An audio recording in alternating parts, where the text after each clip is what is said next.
नाज़रीन, रुपया पैसा में आपको खुशामदीद कहते हैं। मैं हूं अली नासिर।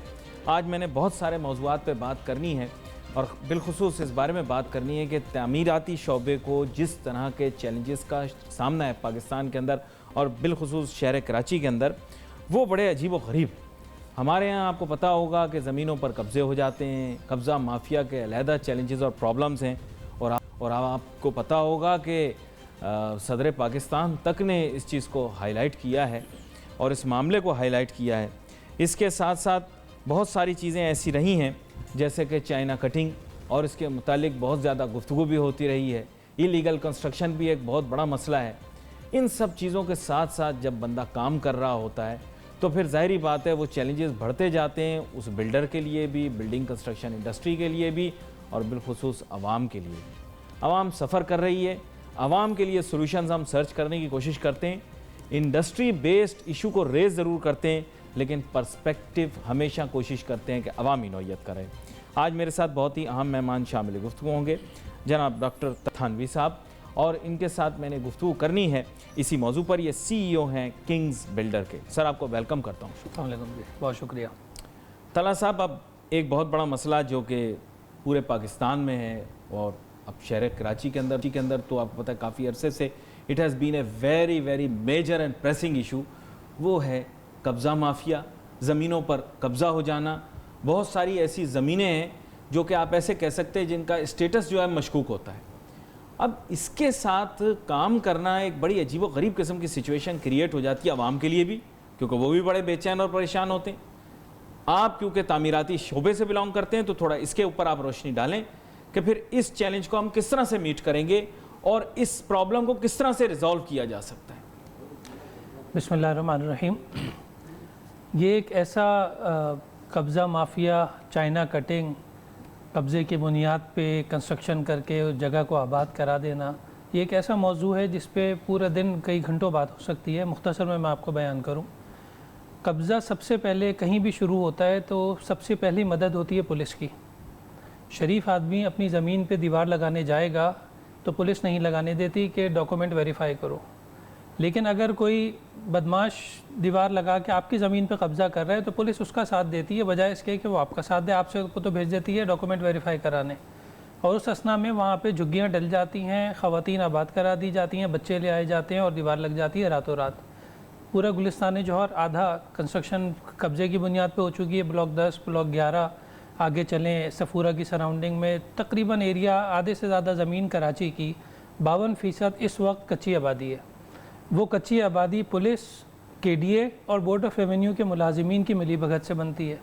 पूरा ये एक नेक्सस होता है और सब एक दूसरे को सपोर्ट कर रहे होते हैं। याद रखें, मेन स्ट्रीम पे बात करें, मुस्तनद होना बहुत ज़रूरी है चीज़। 100% बात कर रहा हूँ जी, और इसके आफ्टर इफेक्ट्स भुगतने को भी तैयार हूँ। तो TV प्रोग्राम्स में मैं आता नहीं हूँ, आता हूँ तो सच बात करता हूँ। हमारी जो एसोसिएशन है, आप वहाँ 1200-1500 मेंबर हैं, किसी से भी बात कर लीजिए, तो मेरे बारे में मालूम कर लीजिए। हमेशा सीधी बात करूँगा, वरना बोलूँगा ही नहीं। तो जो बात मैं आपसे कह रहा हूँ इसको मैं साबित भी कर सकता हूँ। गुलिस्तान जौहर में एक ऐसा प्लॉट भी है जिसको 10 साल से high court, chief secretary, IG सब ऑर्डर कर चुके हैं, रेंजर्स को ऑर्डर हो चुका है, वो कोई खाली नहीं करा सकता, क्योंकि कब्ज़ा करने वाले इन सबसे ज़्यादा मजबूत हैं। तो जो बात मैं आपसे कह रहा हूँ ये सब मैं साबित भी कर सकता हूँ, मीडिया में डॉक्यूमेंट्स भी दे सकता हूँ, हर चीज़। चैलेंजेस और प्रॉब्लम्स को रिजॉल्व करने के लिए लेजिस्लेशन की ज़रूरत है या एनफोर्समेंट की ज़रूरत है? सरकार की विल की ज़रूरत है। वो अफसर उस इलाके का जो डिप्टी कमिश्नर है, ये जो DG KDA है, उसकी या बोर्ड ऑफ रेवेन्यू का जो सीनियर मेंबर है, अगर उसकी विल है तो कहीं कब्ज़ा नहीं हो सकता। होता क्या है, तरीक़ाकार क्या है, आपका एक प्लॉट है, वही प्लॉट एक कब्ज़े वाले को जाली पेपर बना के आप जैसे ही दे दिए जाते हैं, मिल्कियत चेंज कर जाती है और आपके नाम के आगे /1, आपके प्लॉट नंबर के आगे /1 करके लिख दिया जाता है। जब आप पहुंचते हैं और कब्ज़ा वाला भी आता है तो पुलिस आपको तो डॉक्यूमेंट वेरीफाई कराने भेज देती है, वो आसानी से होते नहीं है। वो जो 20-25 दिन का बीच में गैप निकलता है उसमें आपकी ज़मीन पे कब्ज़ा भी हो जाता है, आपके ख़िलाफ़ FIR भी कट जाती है, आप कोर्ट में जाते हैं तो कोर्ट से नोटिस होना, दोबारा केस लगना, उन सब में इतने दिन गुजर जाते हैं कि आपकी ज़मीन ख़त्म हो जाती है। अगर आप अक्लमंद होते हैं तो आप उन्हीं को बैठ के अपनी ज़मीन पर अपनी ज़िंदगी का तावान देते हैं, उनको पैसे देते हैं और अपनी ज़मीन बचा लेते हैं। अदरवाइज़ आपकी ज़मीन पर कब्ज़ा हो जाता है। पुलिस, इलाके के बदमाश सब उनके साथ होते हैं और ये बहुत बड़ा कारोबार है कराची में। कब्ज़ा माफिया बहुत बड़ा कारोबार है और बहुत मुनज़्ज़म कारोबार है। तो अब इसको रिजॉल्व तो करना है। इसको रिजॉल्व करने के लिए देखें मल्टीपल चैलेंजेस हैं। ये जो आपने बात बताई, इसका एक बहुत बड़ा चैलेंज ये जो आप बता रहे हैं दस्तावेज़ात का, उसको रिजॉल्व किया जा सकता है थ्रू डिजिटलाइजेशन, थ्रू डिजिटाइजेशन। बहुत आसान है जनाब, थ्रू बायोमेट्रिक, बहुत आसान है। With matching with ID. क्यों नहीं कर रहे? विल नहीं है ना, सबका पेट लगा हुआ है। तो ये तो कहते हैं हमारे पास GIS है, ये हमने सैटेलाइट कर लिया, इस तरह करके हमने पूरा बना लिया, फिर क्या हुआ? सब कुछ होने के बावजूद शरीफ आदमी परेशान ही रहेगा। ये जो काम करने वाले हैं, ये जो पूरा एक नेक्सस है, ये हमेशा कामयाब रहता है और हर दफ़ा कामयाब होता है। मैं 15 साल से मेरा कारोबार का बहुत ज़्यादा एक्सपीरियंस है, बहुत एक्टिवली मैंने ये सब चीज़ें देखी हैं। इन सब चीज़ों पे आदमी किताब लिख सकता है, जानते बूझते पता है कि ये गलत तरीके से काम हो रहा है, लेकिन वो उस वक्त वो ऐसी एक हवा बना दी जाती है और सारी जगह कब्जा हो जाती है। मैं आपसे इस वजह से पूछ रहा हूँ, चूँकि आपने चंद इदारों का नाम लिया, ज़ाहिरी बात है उन इदारों में अब कंप्यूटराइज करना सिस्टम को बहुत आसान है। अब तो पहले नक्शे बनाना मुश्किल होते थे, आज तो गूगल अर्थ के ज़रिए आप बता सकते हैं कि मेरे ख्याल इंचेस का तो मुझे नहीं पता, लेकिन फीट तक के अंदाजे के अंदर तो वो एक्यूरेसी से काम कर लेता है। इंचेस का भी गूगल से जब मैपिंग होती है तो इंचेस भी बराबर होते हैं। बहुत आसान हल है जनाब। किसी भी इदारे का कोई भी सरबरा जो पिछले 10 साल को आप उठा लीजिए, जहाँ ज़मीनों पे कब्ज़ा हुआ और जहाँ लेजिटिमेट डॉक्यूमेंटेड ज़मीन थी और कब्ज़ा हो गया, और वहाँ लोगों की हर आदमी के हज़ारों एप्लीकेशंस मौजूद हैं इदारों में, लेकिन उन पर कोई सुनवाई नहीं है। आप मीडिया के ज़रिए, नया पाकिस्तान है, प्राइम मिनिस्टर साहब मीडिया में ला के बात कर दें कि भाई जिन जिन लोगों ने अपनी जगहों पे कब्ज़े होते वक्त उनकी कहीं सुनवाई नहीं हुई और उनकी ज़मीन पे कब्ज़ा हो गया, उस वक्त का जो कंसर्न हायर अथॉरिटी थी उसको पकड़ के जेल में डाल दीजिए। आप देखिए किस तरह चीज़ें सीधा होना शुरू हो जाएंगी। बात कर दी आपने, हकीकत है ना, मुश्किल हो जाएगा ना कभी तो कोई ना कोई तो करेगा। पता नहीं कितने अफराद को जमा करना पड़ेगा। यहाँ पर एक छोटी सी ब्रेक लेनी पड़ेगी, लेकिन इशू तो अपनी जगह एग्जिस्ट करता है, एक बहुत मेजर इशू। इसको रिजॉल्व करने के लिए क्या क्या करना चाहिए उस पर गुफ्तगू जारी रखेंगे। Let's take a short break.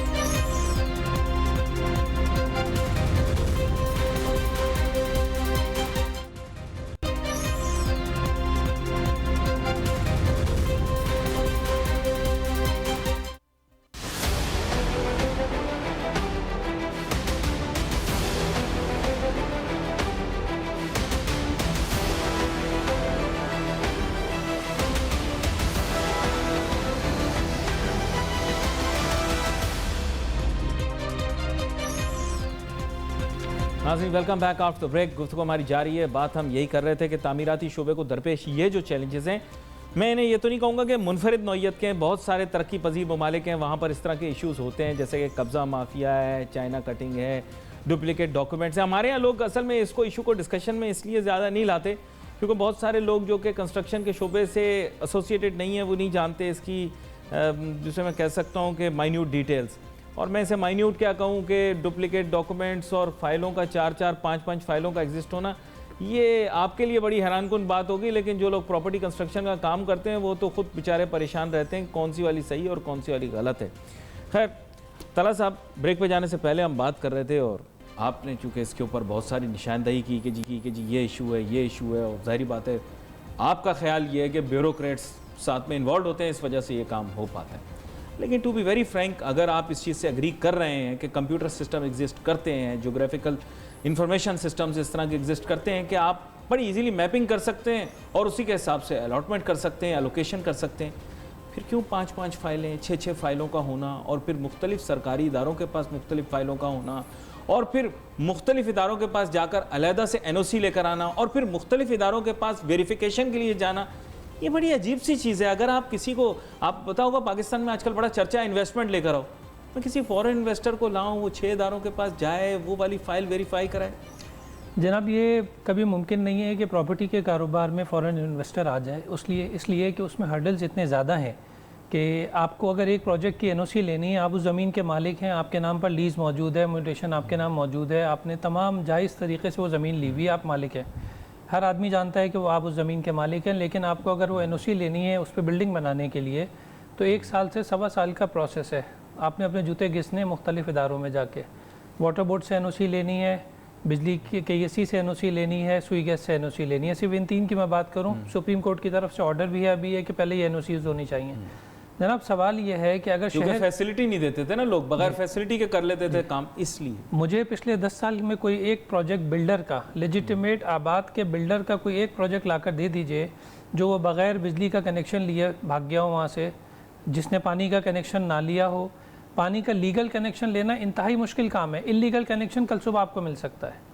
पानी का लीगल KESC का लीगल कनेक्शन लेना साल से 1.5 साल लगेगा आपको, उनके मुंह मांगे पैसे। जो बिजली आपको इस्तेमाल करनी है उसकी प्रोडक्शन कॉस्ट भी वो आपसे लेते हैं। एक बिजली का मीटर 3 से 4 लाख रुपए का ऑफिशियल खर्चा है, और वही कच्ची आबादी को बराबर में 5,000 रुपये में मिलता है। आप कहीं प्रोजेक्ट बना रहे हैं, उसका आगे की रोड टूटी हुई है, आप DMC में, KMC में कहीं एप्लीकेशन दे दें, वो रोड नहीं बनेगी। लेकिन कच्ची आबादी कहीं पे भी कब्जा की बुनियाद पे घर बन रहे हैं, तो वहाँ से चूँकि हमारे सियासतदान को वोट लेना होता है, वहाँ सबसे पहले रोड बनती है। और आप मिसाल कराची में हर जगह देख सकते हैं। बातें बहुत तल्ख हैं लेकिन ये सच्ची हैं। कुछ ज़्यादा ही तल्ख बातें कर रहे हैं आप, लेकिन तल्ख बातें तो बात हमें अब करनी भी हैं और सुननी भी हैं, लेकिन बात यह है कि अगर बात हक हो तो फिर वो तल्ख भी बर्दाश्त हो जाती है। बुनियादी मसला ये है कि I am neither endorsing nor rejecting your claim, लेकिन मेन एम जो हम जो रिजॉल्व करना चाह रहे हैं वो यही है कि किस तरह से अब इस इशू को आगे ले जाया जाए। आपने भी बात की हुकूमत को सजेशन दें, बहुत सारे हुकूमती उहदेदारान, हुक्मरानों के जो, जिसे मैं कहूँगा कि अभी बहुत सारे कान जो हैं वो खुले भी होंगे और वो सुन भी रहे होंगे बड़े गौर से, लेकिन मेन एम ये है कि अब उनको रिजॉल्व करने के लिए क्या सजेशन दूँ। अब वो कहेंगे साहब ये तो इम्प्लीमेंटेशन का प्रॉब्लम, इसको रिजॉल्व करने में 10 साल दें, अब 10 साल 20 साल दें। बात आपसे करूँगा। हाँ, कराची शहर सिर्फ कंस्ट्रक्शन की मद में मुल्क की इकोनॉमी में हर साल तकरीबन 1500 अरब रुपए इंजेक्ट करता है। सिर्फ कराची शहर में, पाकिस्तान की बात नहीं कर रहा। 1500 अरब रुपए और पाकिस्तान का बजट देख लीजिए तो आपको अंदाज़ा हो जाएगा, या पाकिस्तान का वसूल होने वाला टैक्स आप देख लीजिए तो आपको अंदाज़ा हो जाएगा कि उस 1500 अरब रुपए जो सिर्फ कराची में कंस्ट्रक्शन का काम एक साल में होता है, वो सिर्फ इकोनॉमी में सिर्फ ये बिल्डर्स इंजेक्ट करते हैं। इसमें 100% लेजिटिमेट बिल्डर नहीं है, बहुत सारे पोर्शन बनाने वाले भी हैं, बहुत सारे कच्ची आबादी वाले भी हैं। कच्ची आबादी में भी 2-2 करोड़ के। ये पोर्शन की क्या बात है, थोड़ा एक्सप्लेन करें, ये मैंने सुना है इसके बारे में। पोर्शन वो होता है जी 1000 गज का PCHS में प्लॉट है, मैं रहता था उसमें, मैंने वो घर बेच दिया एक पोर्शन बनाने वाले को, उसने उसमें 8 फ्लैट बना दिए। उसमें होता क्या है, 2 फ्लैट रोड पे बनते हैं, उनके साथ बेसमेंट में ड्राइंग रूम होता है, 2 बैक साइड पे बनते हैं, उसमें बेसमेंट ड्राइंग रूम, और फर्स्ट फ्लोर वाले को नक्शा उसका एक मकान का पास होता है। तो सबलीज हो जाती होगी ना, सबलीज भी जाली तरीके से होती है। पोर्शन इलीगल काम है जो पिछले 10 साल से हो रहा है। आप ये कह रहे हैं कि नाजायज है, रेजिडेंशियल घर पे फ्लैट बना दिए जाते हैं और उसको, अच्छा, वो मैंने देखा है, अलग-अलग गेट भी बना देते हैं, जी जी, उससे बड़े खुशादा बनाते हैं, खूबसूरत, ताकि खरीदने वाला भी बड़ा खुश रहे। जब रेजिडेंशियल पे पैसों में कमर्शियल काम होगा, मुफ्त की ज़मीन पे बेहतरीन काम तो होगा ना, क्यों नहीं होगा। हम खरीदते हैं ज़मीन में 2.5 लाख रुपए गज, जिस पे बिल्डिंग बननी है, और वही पीछे 30,000 रुपये गज में आदमी फ्लैट बना देता है, पोर्शंस के बेहतरीन मकान बनते हैं, पूरा शहर PCHS, गुलशन इकबाल, गुलिस्तान जौहर, फेडरल एरिया, नॉर्थ नाजोबा सभी बन गए। सवाल ये है उस वक्त KESC कहाँ होती है जब उनको 1000 गज के घर में एक फैमिली की रिहाइश की जगह वो 8 बिजली के मीटर दे देती है, गैस वाला दे देता है, वो उनसे कंप्लीशन नहीं मांगता। बिल्डर से कंप्लीशन मांगते हैं, वो कंप्लीशन होती नहीं है, उसके पीछे 10,000 लवाजमात हो जाते हैं। सारा और बिल्डर सारा कराची में, पूरा कराची आबाद करने वाले ये कराची के बिल्डर्स हैं, सारा कानून उनके लिए है, ज़मीन उनके पास सही होनी चाहिए, वो होती है, नक्शे उनको पूरे शहर से पास मासूम नहीं है, 90% मासूम नहीं है, लेकिन अगर आप कह रहे हैं तो चलें। देखिए, अगर जो कोई काम गलत करता है तो उसको आप मीडिया में लाके बताइए कि जी यहाँ पे ये काम गलत हो रहा है। आपको ये आपका भी फ़र्ज़ बनता है, आपकी अगर नॉलेज में कोई चीज़ है तो आपको मीडिया, किसी से हमें घबराना नहीं चाहिए, साफ बात करनी चाहिए, मीडिया में लाकर वो बात कीजिए कि जी ये बिल्डर यहाँ ज़्यादती भाई, जो बनाने वाला है वो तो रेगुलराइजेशन को भी जो है वो जस्टिफाई करता था। वो कहता था साहब एक घर है, उसमें अब 4 लोग रहते हैं, आबादी बढ़ती गई तो आबादी के साथ साथ हमारा घराना भी तो बढ़ेगा, हमारे भी आगे जो है ज़रूरियात बढ़ती चली गई। हमने भी 2 फ्लोर डाल दिए, 2 माले डाल दिए, उस हिसाब से वो भी अपनी रेगुलराइजेशन जस्टिफाई कर देगा। जस्टिफाई करने वाला अपनी जस्टिफिकेशन अपने पास रखता है। वो तो जस्टिफिकेशन तो कल को कायद-ए-आज़म का मज़ार भी हमें चाहिए होगा कि भाई शहर में जगह कम हो गई है, अल्लाह ना करे, तो वो कानून की कोई लकीर कहीं खींचनी चाहिए ना जनाब। नहीं, लेकिन मैं ये जानना चाह रहा हूँ आपसे, देखिए अब बेशक आपकी बात जो है उसमें इस हद तक मैं कहता हूँ कि बहुत ज़्यादा फोकस जो आपने डाला इस चीज़ के ऊपर कि जनाब कब्ज़े नहीं होने चाहिए, इलीगल पोर्शन बनाने वालों को रोकना चाहिए वगैरह वगैरह, लेकिन एम ये कि आप रोकें, किस तरह से रोकें। आप पाकिस्तान के सिस्टम से वाकिफ़ तो हैं, अब ज़ाहिरी बात है हमें फ़्लो में चीज़ें करनी है ना, फ़्लो में करने के लिए जिसे कहते हैं ना कि होने वाला काम यानी इम्प्लीमेंटेबल स्टेप बताएं। क्या हम कानून साजी कर लें, कानून साजी के अंदर ये हो कि भाई एक फाइल हो। और दूसरी बात ये, मैं आज तक कंफ्यूज हूं, आप दस्तावेजात का इतना बड़ा दत्था क्यों बनाते हैं कागजों का भाई? फलां लीज लिया, फलां लीज लिया, फिर प्रॉपर्टी वाला कहता है वो एक कागज रह गया था, वो पर्ची आपको नहीं मिली। अरे अब तो प्लॉट की कीमत के अंदर इतनी कमी हो गई, वो पर्ची आपने लेनी थी, वो पर्ची तो पता नहीं कहाँ रह गई भाई। आप इतना क्यों करते हैं? डिजिटल के दौर में ये सब कुछ करने की क्या जरूरत है आपको? बहुत आसान हल है। DHA पाकिस्तान में कहीं भी है, थंब इम्प्रेशन होता है, आपकी पिक्चर ली जाती है, आप ट्रांसफ़र कराने जाते हैं, एक 1 पेजर प्रॉपर्टी डॉक्यूमेंट है आपके नाम का ट्रांसफ़र लेटर। वही चीज़ बहरिया टाउन में भी है, दोनों कामयाब है। इंडिविजुअल बिल्डर के यहाँ यूँ नहीं है कि जिन सरकारी इदारों के मातहत वो आता है वो अलाउ नहीं करते इन चीज़ों को। आपको सब लीज़ देनी है, सब लीज़ के अंदर कोई पेपर कम रह गया तो वो आपकी फ्लैट दोबारा कल को पेचीदगियां हैं कि आप हैरान हो जाएंगे। इतनी पेचीदगियां इलाके पे डिपेंड करता है। एक फुट आगे हो जाए तो वो कहता है साहब आप तो अब कंटोनमेंट में आ गए, 1 फुट पीछे हो जाए तो बोले जी CTG के जाए, बिल्कुल ऐसे। अब वहां जाए तो वो कहे नहीं साहब आप तो वहां है, बिल्कुल तो ये बड़ी कंफ्यूजन है। इसके लिए जनाब सरकारी इदारों का काम है और उनको इम्प्लीमेंटेशन ऐसी एक लॉ ऐसा पास होना चाहिए। सबसे मुख्तसर और पहली बात, अगर आप ये चाहते हैं कि पाकिस्तान को आगे लेकर जाना है तो आपको हाउसिंग बढ़ानी पड़ेगी, वरना एक अच्छी आबादी आज 52% है, कल 80% हो जाएगी पूरे पाकिस्तान में। क्योंकि सबसे आसानी से, बहुत आसान मिसाल देता हूँ, क्लिफ्टन ब्रिज है, ये पंजाब चौरंगी से आगे जाएँ आप उल्टे हाथ पे देखिए, 100 गज पे 8-8 मंजिल की बिल्डिंग्स बन गई हैं। 100 गज इलीगल प्लॉट जिस पे 8 मंजिल की building, heart of DHA। Illegal तो या आप भी इलीगल, अभी तो कबलस वक्त हो जाएगा। नहीं, आप भी डेवलपमेंट तो देखी है, आप अभी मीडिया अपनी टीम लेकर नहीं, आंखों देखी, मैं इस चीज को डिनाई नहीं करता, लेकिन इलीगल कैसे इलीगल इसलिए कि वो कच्ची आबादी, और कच्ची आबादी का कानून है कि 2 मंजिल से ऊपर नहीं बन सकता। उस पर 60 गज पे 8-8 फ्लोर बने हुए हैं। अल्लाह ना करे कोई हादसा हो जाए, कभी कुछ हो जाए, कोई पुरसान हाल नहीं है, लेकिन दुनिया देख रही है, तमाम सरकारी अफसरान के लिफ्टन डिफेंस में, तमाम पॉलिटिशियन डिफेंस के लिफ्टन में रहते हैं, सब गुजरते हुए देख रहे हैं, लेकिन कोई रोकने वाला नहीं है। मैटर ऑफ ज्यूरिसडिक्शन भी हो सकता है। खैर आप कह रहे हैं, चलें ठीक है, इस चीज़ की निशानदेही हो गई, मुस्तकबिल में इस चीज़ के बारे में गुफ्तगू भी होनी चाहिए। जाहिर बात है जो लोग सुन रहे हैं अगर इस चीज़ का नोटिस लें, अगर कोई चीज़ नाजायज़ हो रही है, लेकिन किसी परमिशन की उनको ज़रूरत नहीं है। सबसे बड़ी बात, मैं अब आपके सामने एक इशू रखता हूँ, मैंने बहुत सारे लोगों से डिस्कस किया, ठीक है आपने इनएफिशिएंसी हाईलाइट की, लेकिन अब प्रॉब्लम ये है कि कराची शहर के अंदर मैंने बिल्डरों से भी बात की है, आवाम से भी बात की है, मल्टीपल जुरिसडिक्शंस हैं, ये एरिया उसका, वो एरिया इसका, वो फाइल इसकी इतनी लीज होती है, उसकी उतनी लीज होती है, जाओ उधर से म्यूटेशन करवाओ। Society area VIP first class area है, आप बताएं, वो बोले साहब उधर से म्यूटेशन होगी, फिर उधर से म्यूटेशन। सोसाइटीज़ में जो छोटी छोटी सोसाइटीज़ बनी हुई हैं, PCHS में 4-4 गलियों पे एक सोसाइटी बनी हुई है, उन तमाम की अपने अपने कानून हैं। चंद लोग हर सोसाइटी में वहाँ के चौधरी हैं, उनकी मर्ज़ी के बगैर कोई काम नहीं हो सकता। अगर आपने किसी सोसाइटी में, मैं आपको मिसाल देता हूँ, और आप एक बिरादरी के मेंबर हैं एक सोसाइटी के, तो आपने प्लॉट ट्रांसफ़र 1000 गज का प्लॉट ट्रांसफ़र कराएं, 30,000 रुपये फ़ीस है। मैं आपकी बिरादरी का नहीं हूँ और वो शहर का मैंने कमर्शियल प्लॉट ख़रीदा है, तो मैंने 30 लाख रुपये फ़ीस देनी है। कहाँ 30,000 और कहाँ 30 लाख। फिर सोसाइटी के मेंबरान, मैं इसी चीज़ को तो हाईलाइट कर रहा हूँ कि इसके लिए फिर आप लेजिस्लेशन पे जाए ना। 1 विंडो सर्विस होनी चाहिए, एक इदारा होना चाहिए, चाहे DHA का नक्शा हो, चाहे KDA का नक्शा हो, चाहे स्कीम 33 का नक्शा हो, चाहे गुलशन का, कोई हो, एक इदारा वो नक्शा पास करे। और यहाँ पर मुझे एक छोटी सी ब्रेक लेनी है, ब्रेक के बाद मैं वापस आता हूँ आपकी तरफ। बड़ा अहम नुक्ता आपने रेज किया है यूनिफिकेशन का, लेकिन कहीं कहीं आप ऐसी जगहों पर चले गए हैं जहाँ पर जलना शुरू हो जाते हैं, तो वहाँ मैं नहीं जाऊँगा। मैं कोशिश ज़रूर करूँगा कि इस मसले के हल के लिए कोई ना कोई सोल्यूशन हम यहाँ पर भी डिस्कस करें और आगे चल के भी प्रोग्रामों में डिस्कस होता रहे। Let's take a short break.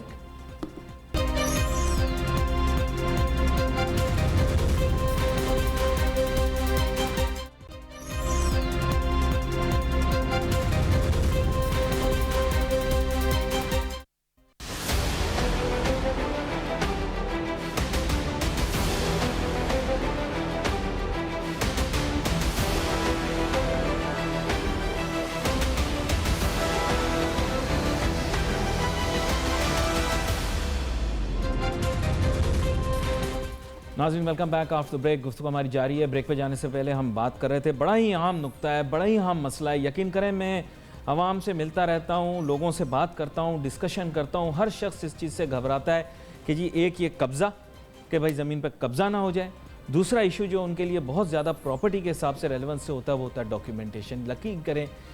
यकीन करें सुबह शाम मैं परेशान रहता हूँ। मैं लोगों से जब भी मिलता हूँ वो मुझे कहते हैं कि इतना पेचीदा मसला है ये डॉक्यूमेंटेशन का, और ख़ास तौर पे क्योंकि मैं कोशिश करता हूँ कि अवामी मसाइल को रेस करूँ, तो रिटायर्ड लोग, ऐसे लोग जो कि सीनियर सिटीजन्स हैं या हाउस वाइफ्स हैं, इनके इश्यूज़ को मैं हमेशा रेस करता हूँ। उन बेचारों को पता भी नहीं होता कि इसकी इंट्रिकेसीज़ क्या हैं, इसकी डिटेल्स क्या हैं। तला फारूकी साहब, अब बात ये बड़ी ऑड सी चीज़ है, लेकिन मैं आपसे ये अर्ज़ करूं कि बुनियादी तौर पे कराची शहर के अंदर मैंने काफ़ी दफ़ा ये चीज़ नोट भी की है, देखा भी है, और मैं गया भी हूं रजिस्ट्रार के दफ्तरों में, देखा मैंने ये सब काम होते हुए। ज़्यादातर प्रॉपर्टी ख़वातीन के नाम पर होती है। हमारे लोग वाकिफ़ नहीं हैं इस चीज़ से, ख़ास तौर पे बड़े बड़े जो प्लॉट्स होते हैं, पता नहीं क्यों, आई एम अनअवेयर, लेकिन जो नाम मैं पढ़ता हूँ ख़वातीन के नाम होते हैं। तो फिर उसमें वो खातून जो होती हैं तो बहुत ज़्यादा उम्र रसीदा होती हैं, वो खुद आती हैं रजिस्ट्रार के दफ्तर के अंदर, बाकायदा एक सिस्टम होता है। तो मैं ये जानना चाहता हूँ, आम आवाम की तरह मेरे अंदर भी तजस्सुस है, ख़वातीन के नाम पर क्यों होती है? जनाब, ये ब्लैक एंड वाइट का निज़ाम है जो ख़त्म होना चाहिए। पिछली हुकूमत ने जाते जाते आखिरी महीने में जो एमनेस्टी स्कीम दी, कोई उसको पसंद करता है, कोई उसके बारे में नेगेटिव बात करता है। 125 अरब रुपए सरकार को एक महीने में मिल गए। मैं ये कहता हूँ असद उमर साहब को इस मीडिया के ज़रिए रिक्वेस्ट करता हूँ कि वो पूरे पाकिस्तान को 6 महीने का टाइम दें कि कोई भी ज़मीन किसी की कहीं पर भी है, अपनी मार्केट वैल्यू के हिसाब से आप उसका 5% या 3% भी ये कर दें तो उसके अदा कर दिए जाएं। अगर कोई आदमी, और टैक्स में तमाम प्रॉपर्टी पाकिस्तान की कहीं भी है, सामने रोड के ऊपर कच्ची आबादी का भी फ्लैट मकान है ना, वो कच्ची आबादी आपको तो दिख रही है, उसमें रहने वाले को अंदर जाके आप देखें। मैं क्लिफ्टन डिफेंस की बात नहीं कर रहा हूँ, गुलिस्तान जौहर में कच्ची आबादी का 120 गज का घर आज 90 लाख रुपए का है, जिसका न सर है ना पैर है, कोई डॉक्यूमेंट नहीं है, लेकिन वो 90 लाख का घर है, 40-40 हज़ार किराया है उसका। लोग क्यों रहते हैं कि वहाँ बिजली का बिल आता है 500 रुपये, सारे कमरों में एसी चलता है। अच्छा, ये इश्यूज लोग डिस्कस नहीं करते, ये बड़ा अहम नुक्ता आपने हाईलाइट किया है जी। ये चीज़ें मैंने भी बहुत ज़्यादा नोटिस की हैं। हमारे यहाँ कराची में बड़ी एनैमलीज हैं, बल्कि पूरे पाकिस्तान में, मैं आपको बताऊँ पूरे पाकिस्तान में। मैं बात मुकम्मल कर लूँ, वो जो कच्ची आबादी के अंदर रहने वाला 5 कमरों के घर मकान में 5 एसी लगा के, अब ये मत कहिएगा आपके कच्ची आबादी वाला एसी नहीं चला सकता, मैंने ऐसा नहीं कहा। ठीक है जी, आप छापा मारिए, मैं आपको लोकेशंस देता हूँ प्रोग्राम के बाद, आप लोग वहाँ जाकर चेक करवा लीजिए। वो जो 500 और 800 रुपये बिल दे रहा है, वो पैसा आप दे रहे हैं। आपके बिजली का जो बिल है उसमें वो जो बिजली चोरी कर रहा है वो आपके घर में लग के आ रहा है, इनके घर में और मेरे घर में बिजली का बिल लग के आ रहा है, और हम सब अदा कर रहे हैं। लेकिन ये पाकिस्तान में कराची की आवाम इतनी मासूम है कि सब कुछ जानते बूझते हुए भी वो घर में पी रही है। नहीं, बात सही है, ये प्रॉब्लम आपने हाईलाइट कर दी, मैं इसको कभी डिनाई नहीं करता कि कच्ची आबादियों में एयर कंडीशन नहीं होते, कच्ची आबादियों में बहुत ज़बरदस्त ज़िंदगी भी लोग गुजार रहे हैं, बेहतरीन ज़िंदगी बहुत बेहतरीन ज़िंदगी गुजार रहे हैं। लेकिन अब बात क्या है कि करें क्या? अब बहुत सारे लोग ऐसे कहते हैं कि कच्ची आबादी तो बन गई, अब इसको निज़ाम में ले आओ, उनको दस्तावेज दे दो। आपने देखा होगा ये एक आर्गूमेंट है, बहुत स्ट्रॉन्ग आर्गूमेंट है कि भाई इनके प्रॉपर्टी के डॉक्यूमेंट्स बना दो, कम से कम हम लोग इनकी प्रॉपर्टी को खरीद के मजीद डेवलप कर सकें। मैं आपको, is it a right argument और रॉन्ग आर्गूमेंट? बिल्कुल गलत है। मैं आपको उसका जवाब दे देता हूं। मैं आपको जवाब दे देता हूँ, 5 मिनट मुझे दीजिए और सुने इस बात को। पूरे कराची की तमाम कच्ची आबादी एक जगह पर रजिस्टर्ड कर ली जाए कि भाई ये कच्ची आबादी है कराची में 150, उनके रिहायशियों के पास जाके उनके प्रॉपर्टी ओनर्स के नाम CNIC नंबर डालकर सिस्टम में डाल दिए जाएं कि फ़लानी कच्ची आबादी है, अख्तर कॉलोनी है मिसाल के तौर पे, इसमें 700 मकान है, ये 700 मालिक हैं, तो उसमें आपको एक मालिक के नाम पे 100 घर भी मिलेंगे और 30 घर भी मिलेंगे और 20 घर भी मिलेंगे। तो आपके सामने वो आदमी आ जाएगा, शनाख्ती कार्ड से दूर हो नहीं सकता, वरना वो अपनी मिल्कियत सामने नहीं करेगा तो वो जगह सरकार की हो गई। बात क्लियर हो गई जी। पूरे कराची की तमाम कच्ची आबादी के ओनर्स को आप एक जगह बिठा लीजिए, उनके नंबर्स रिकॉर्ड में आ जाए, आपके पास डाटा आपके पास आ जाए, सबके NIC नंबर नादर से आपके पास इंटैक्ट हो गए। आप उन तमाम लोगों को 30 लाख रुपए या 40 लाख रुपए एक आदमी को दे दें जो प्रॉपर्टी ओनर है, कच्ची आबादी से उसको बाहर निकाल दें, उसको कहें भाई ये जायज़ पैसों से जहाँ लेना है ले लो। सिर्फ कराची में, पाकिस्तान की बात नहीं कर रहा, आप पाकिस्तान का कर्जा इन चीज़ों से उतार सकते हैं, उस लेवल पे मामला जा सकता है। थोड़ा सुनिएगा इस बात को। उन तमाम जगहों को जिस तरह DHA ने स्कीम बनाई है, फेज़ 8 क्रीक विस्टा बनाया है, बहरिया टाउन का प्रोजेक्ट है, या आम बिल्डर्स के अच्छे प्रोजेक्ट हैं, राजी होते हैं ना, इस तरह की पहले हो चुकी है, सरकार कर सकती है ना ये काम। पहले हुए ना, लोगों को बोला वहां चले जाओ शहर से बाहर सुपर हाईवे पे। आपके कराची के लोग जाके दुनिया के दूसरे मुल्कों में ये काम करके दे रहे हैं, यहाँ कराची में नहीं कर सकते। वो कराची का बिल्डर पाकिस्तान से बाहर जाकर कच्ची आबादी वालों को एक ज़मीन के फ्लैटों के उनके रेट तय करके वहाँ से उठा के जायज़ उनको प्रॉपर्टी दिलवा रहे हैं, और उस जगह पे कमर्शियल प्लाजा बना रहे हैं, उसमें से उनके ये पैसे भी एडजस्ट हो रहे हैं, प्लाजा भी बन रहा है, सरकार को भी टैक्स मिल रहा है और काम करने वाला 2 पैसे कमा भी रहा है। सिर्फ गवर्नमेंट ऑफ पाकिस्तान ये एक्शन ले सकती है अगर ताकत के साथ और इस दिल के साथ ये फैसला कर ले कि हमने पाकिस्तान को सीधा करना है एक दफ़ा। और जब वो आपके पास डाटा में रजिस्टर्ड हो गया कि तलहा साहब हैं और इन्होंने उसके बाद जो मनाजिर दिखाई देंगे लोगों को घर से फोर्सफुली निकालते हुए, उसके बाद फिर क्या होगा? साथ में उसके नाम का ऑर्डर भी दे रहे होंगे उसको, और गुलशन मेमार में उसको 40 लाख में 120 का घर मिल जाएगा। देखें, आपने जो बात की, आपने उसमें एक की एलिमेंट को छोड़ दिया। आपने कहा जो लोग सामने आएंगे जिनके पास मिल्कियत होगी, but you have to remember कि इस तरह की कच्ची आबादियों के अंदर ज़्यादातर लोग टेनेंट्स हैं और परमानेंट टेनेंसी पर हैं, ये भी आप जानते होंगे। अब ये जो आप मुझे कह रहे हैं, मैं तो खैर मैं भी इस चीज़ से वाकिफ़ हूँ और आप भी इस चीज़ से वाकिफ़ हैं, उनको आप इजेक्ट भी नहीं कर सकते, रिजेक्ट भी नहीं कर सकते, 70 साल गुजर गए जी, एविक्ट भी नहीं कर सकते। सर ये बहुत बड़ा इश्यू बन जाएगा, जिसे आप बड़ी सिंपली आपने कह दिया, उनको बुलाया, दिया 30 लाख रुपए, बोला भाई जाओ। नहीं, आप उस टेनेंट को भी पैसे दे दीजिए। आपको पता है डिफेंस के लिफ्टन गुलिस्तान जौहर की जिन ज़मीनों पे कब्जे हैं वो कई लाख रुपए गज की हैं, अंदाज़ा है आपको इस बात का?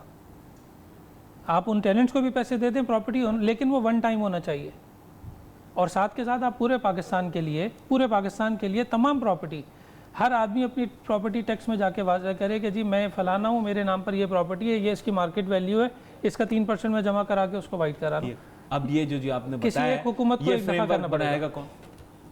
हुकूमत कर सकती है, मिनट्स में कर सकती है। सर ये आप कह रहे हैं ना, अभी तक तो छोटे छोटे मसले हल नहीं हो रहे। इन्होंने बिजली के दाम बढ़ा दिए, गैस के दाम बढ़ा दिए, मतलब बढ़ा देंगे, बिजली के कह रहे हैं हम बढ़ा देंगे, गैस के दाम इन्होंने बढ़ा दिए, पेट्रोल के दाम ये सुना है बढ़ा रहे हैं। तो they are not coming out of these simple mechanical issues. तो आपके ख्याल से ये इस तरह के टेक्निकल इशू को ये एड्रेस करेंगे? अगर पाकिस्तान में प्रॉपर्टी का काम कारोबार 100% डॉक्यूमेंट कोई भी हुकूमत कर देती है और पाकिस्तान जुडिशरी और पाकिस्तान आर्मी उसके पीछे खड़ी होती है, तो मैं आपको राइटिंग में बहुत बड़ा इसका मवाद लिख के देने को चलिए मैं आपसे एक अभी सिंपल सी एक बात पूछता हूँ जी। At a click of a button आपको अगर कोई सही से सॉफ्टवेयर बना ले तो वो आपको ये भी बता सकता है कि कराची का इंच या पूरे पाकिस्तान का मतलब ये कि कौन सी प्रॉपर्टी किसको बिलोंग करती है। तो कोई इशू नहीं है, वो तो ऑलरेडी प्री डिफाइंड है जी। और टू बी वेरी फ्रैंक, अगर हम बोर्ड ऑफ रेवेन्यू के दफ्तर चले जाते हैं, सूबाई जो होता है, क्योंकि एक तो फेडरल बोर्ड ऑफ रेवेन्यू है, एक हमारा जो सूबाई होता है, तो बुनियादी तौर पे उनके दफ्तर में चले जाएंगे तो वहाँ पर भी वसाइल मौजूद हैं। अगर कोई टाइम लगाना चाहे तो वहाँ बैठ के उसको मिल्कियत का पता लग सकता है बड़ी आसानी से। सरकार तो इस इशू को तो रिजॉल्व कर सकते हैं ना।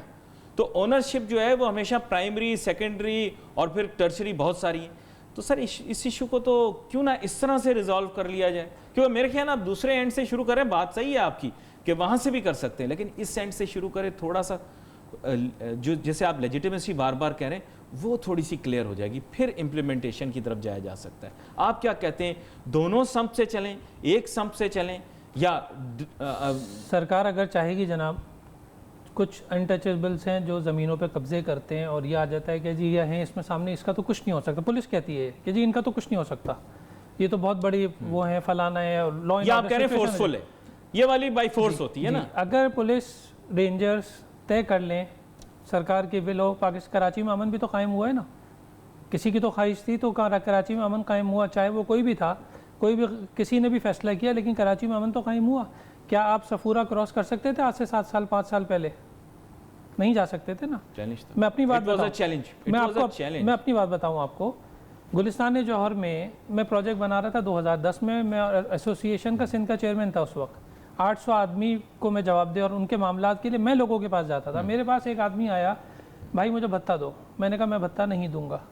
उसने कहा आप यहाँ रह नहीं सकोगे। मैंने कहा भाई मौत जो कब्र में आनी है वो आनी है, तुम नहीं भेज सकते ना तुम रोक सकते हो। बात ख़त्म हो गई, वो चला गया।